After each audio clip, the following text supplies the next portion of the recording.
আপোনালোক সকলোকে স্বাগতম জনাই আজিৰ ভিডিঅ'টো মই ইয়াতে আৰম্ভ কৰিছোঁ যিটো মই ৰুমৰ পৰা যিখন ঠাইৰ পৰা যিখন চকীৰ পৰা মই প্ৰথম ভিডিঅ' আৰম্ভ কৰিছিলোঁ এইখন জেগাতে বহি আকৌ আজি ভিডিঅ'টো আৰম্ভ কৰিছোঁ আৰু মই মেচিনত থাকিলে এইযোৰটো মোৰ চকুত লাগিবই নহ'লে মই নেদেখা হৈছোঁ বেজিত সূতা নোসোমায় এনেকৈ গতিকে এযোৰ প্ৰয়োজন তাৰপাছতে আজি মেচিনতে আৰম্ভ কৰিছোঁ আৰু চাওঁচোন কিমানকণ পাৰোঁ নহয় জানো এইটো চাওক এইটো ব্লাউজ চিলালোঁ অৱশ্যে এতিয়া চিলাই শেষ কৰিছোঁ আৰম্ভ কৰা দিন হ'ল পেলাইহে থৈ দিয়া আছিলে মানে মই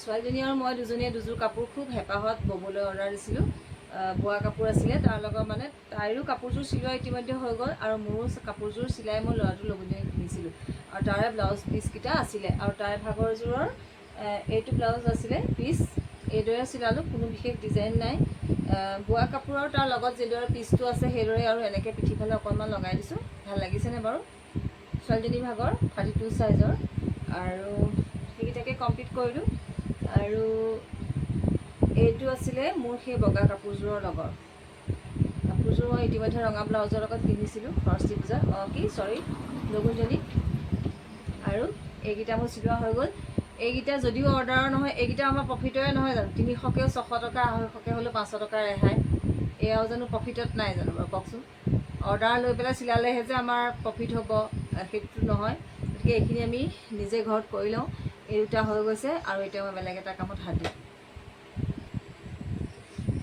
এতিয়া এইখন চাদৰ ইয়াত মই পাৰি লগাম আগকেইটা আগতে চিলাই লওঁ নহয় জানো এয়া এনেকুৱা হৈ আছে আগকেইটা এতিয়া আগকেইটা চিলাই ল'ব লাগিব তাৰপাছত ইয়াত পাৰি লগাম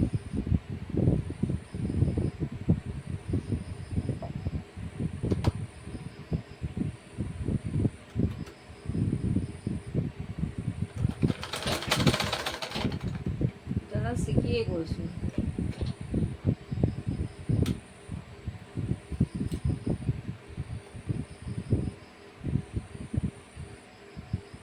গাঁঠি খাই আছে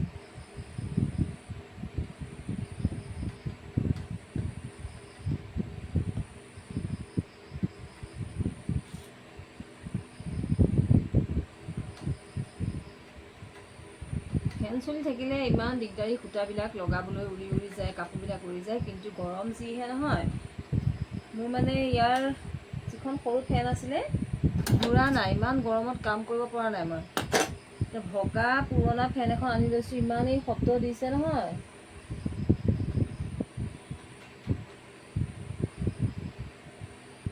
চশমা নহ'লেতো কামেই নাই চশমা লৈও এই অৱস্থা হৈছে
চিলাই ল'লোঁ এতিয়া ইয়াতে পাৰি লগাম পাৰি কোনটো জানেনে এয়া চাওক কি সুন্দৰ পাৰি, চাওক সুন্দৰ পাৰি, কাপোৰযোৰ চাগে বৰ ধুনীয়া হ'ব। গতিকে এয়া লগাবলৈ আৰম্ভ কৰোঁ আৰু কাপোৰযোৰত বহুত কিবা কিবি কৰিব লাগিব। গতিকে কেনেকুৱা হয় সেয়া পিছতহে গম পাব।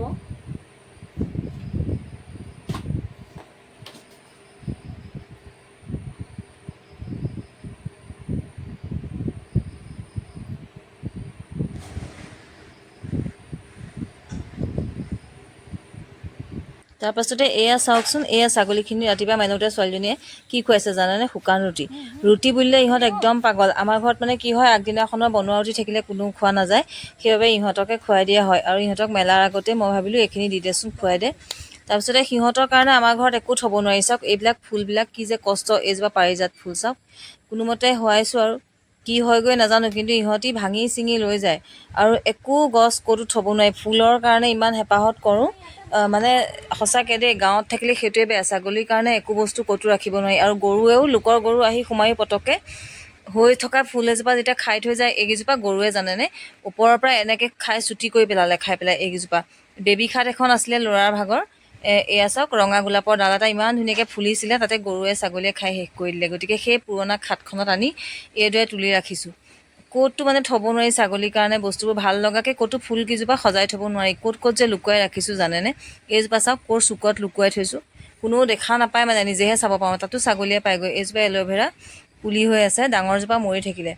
এইদৰে মোৰ ফুলখিনিতো আপোনালোকে বাকীখিনি বাৰু দেখিছেই, কিন্তু ছাগলী উৎপাতৰ বাবে মই ক'বলৈ লৈছোঁ।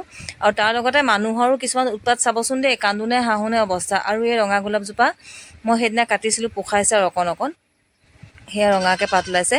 মানুহজনে চাব দেই, আমাৰ ইহঁতৰ দেউতাকে গোটেই কৰবী ফুলজোপা চাওক কেনেকৈ কাটি পেলালে। মানে এনেকুৱা গালি পাৰিছোঁ নহয়, আপোনালোকক দেখুৱাইছিলোঁ নহয়, জোপোহা হৈ থকা ইমান ডাঙৰ কৰবী ফুলজোপা কেনেকৈ কাটি পেলালে। আৰু এই ডালটো চাওক, জবা ফুলৰ ডাল এটা, ইমান ধুনীয়া এজোপা জবা, সেই জবাজোপাৰ ডালটো সোধপোছ নোহোৱাকৈ কাটি পেলাইছে। মানে এনেকুৱা খং উঠিছে নহয়, সেয়াকে ক'লোঁ আৰু আজি ভিডিঅ'টোত কেনেকুৱা লাগিছে জনাব। তাৰপিছতে মাহী চাওক, এয়া গ'লগৈ, কিনো বেয়া পালে। মাহীক ইমান কৈছোঁ, বহুত বেছি বেয়া লাগিছে। মাহী ইমান দিন থকাৰ পিছত যেতিয়া মাহী গৈছেগৈ, বহুত বেছি বেয়া লাগিছে। আকৌ মাতিছোঁ আৰু আহিলে জানিম আৰু যে মাহীয়ে বেয়া পোৱা নাই, বহুত দিন একেলগে থাকিলোঁ। গতিকে মানুহজনে ঘূৰি ঘূৰি চাইও গৈছেগৈ, যাবলৈ মনো কৰা নাই। আচলতে নিজৰ ঘৰখনৰ পৰা সদায় আঁতৰি থাকিবওতো নোৱাৰে। বহুত জোৰকৈ মাতিছোঁ, মাহীক কিমান সোনকালে আহে মই নাজানো। সেয়াও আপোনালোকক দেখালোঁ। আজিলৈ আহোঁ, ধন্যবাদ।